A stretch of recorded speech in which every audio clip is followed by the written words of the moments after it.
está tão difícil encontrar um ponto de consenso em torno do reajuste dos policiais, a chamada PEC 300, o deputado Lincoln Portela, do PR de Minas, vem acompanhando este assunto, está aqui com a gente e participa desta edição do Palavra Aberta. Deputado, o senhor está otimista ou o senhor está pessimista? Paulo, na realidade, nenhuma coisa nem outra. Eu estou preocupado com a maneira como a qual a segurança pública vem sendo tratada no Brasil. Nós já sabemos da dificuldade da segurança pública e agora os homens que trabalham na rua, que não têm as devidas condições para esse trabalho e nem condições financeiras, não estão sendo tratados da maneira que deveriam ser tratados.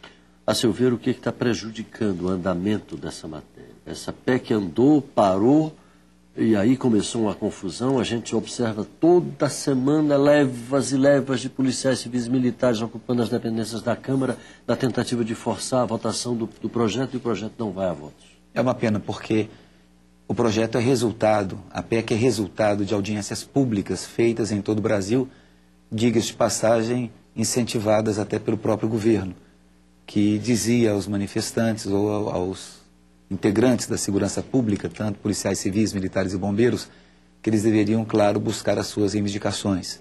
E eles fizeram isso. Essa PEC tramita desde 2008 aqui na Câmara dos Deputados e depois foi para as comissões e agora veio para plenário. E uma pena que ela ficou votada pela metade. Ela já tinha sido aprovada quando algumas emendas foram colocadas, alguns destaques de bancada foram colocados.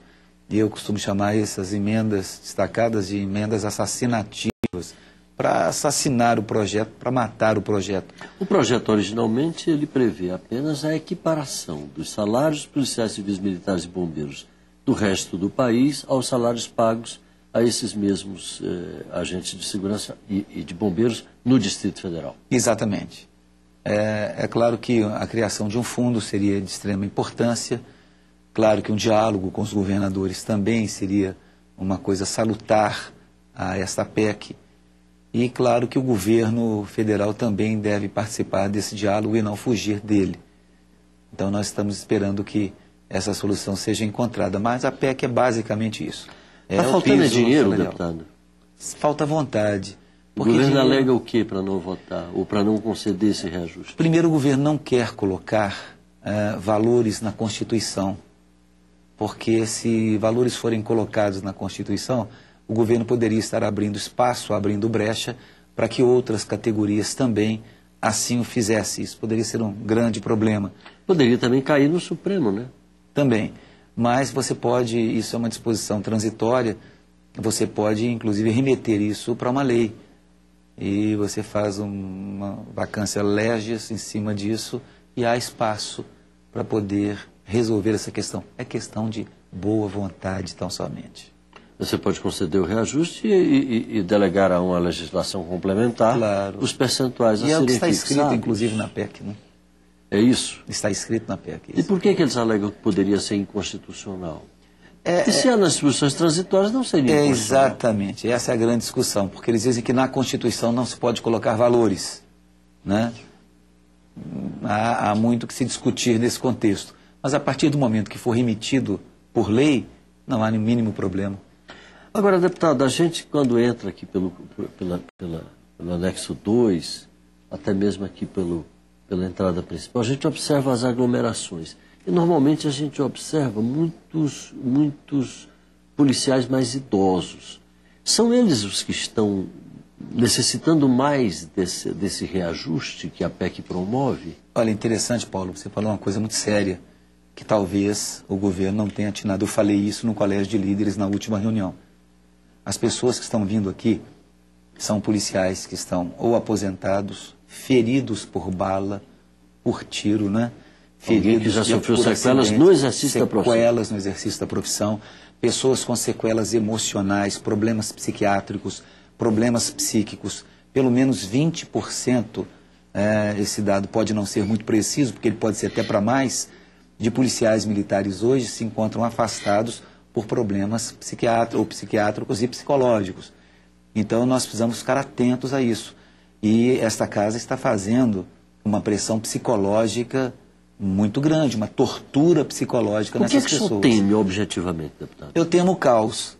Alguém disse uma vez que quando o caos é estabelecido, a solução precisa ser encontrada.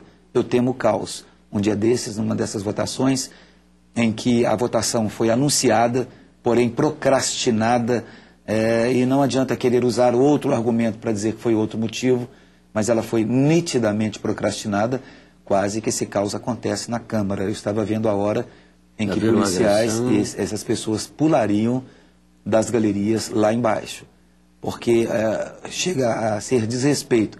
Alguns parlamentares alegam que estão sendo desrespeitados com a maneira com a qual os policiais civis, militares e bombeiros fazem o seu lobby, o seu trabalho.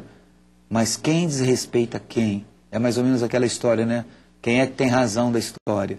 Então eu temo por um problema sério, porque ninguém aguenta mais e esse pessoal não está aguentando. Eu não estou com isso incitando a violência, eu não estou com isso querendo fazer nenhum movimento nesse contexto, porque toda violência... Apenas prevendo e tentando abortar o... Exatamente, estou avisando.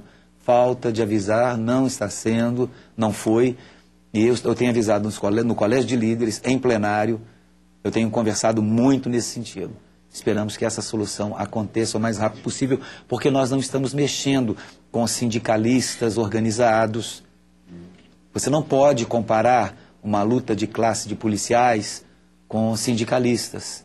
O contexto é outro, a forma de vida é outra, o caráter é outro, a personalidade é outra, o caráter do contexto de trabalho. Então, é muito difícil.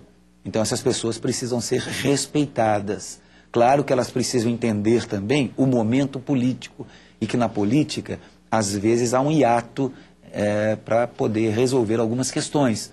Estamos vivendo um hiato, mas como é que nós estamos colocando sobre esse valor político, sobre esse momento político que está sendo vivido? Não estamos colocando.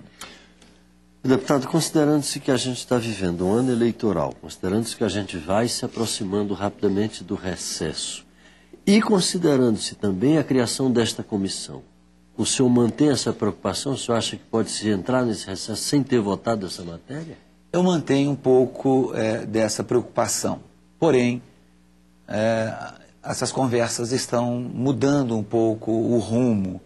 O governo está se prontificando, até mesmo a pedido dos líderes do movimento, tanto líderes fora da casa quanto dentro da casa, que então o governo apresente uma outra proposta. Porque até agora o governo está dizendo não, não, não, mas não apresentou uma proposta. Exatamente. Então foi pedido por parte do movimento, por parte dos parlamentares que lideram o movimento, que o governo apresentasse essa proposta para que assim encontrássemos a devida solução. É torcer. É verdade, é trabalhar.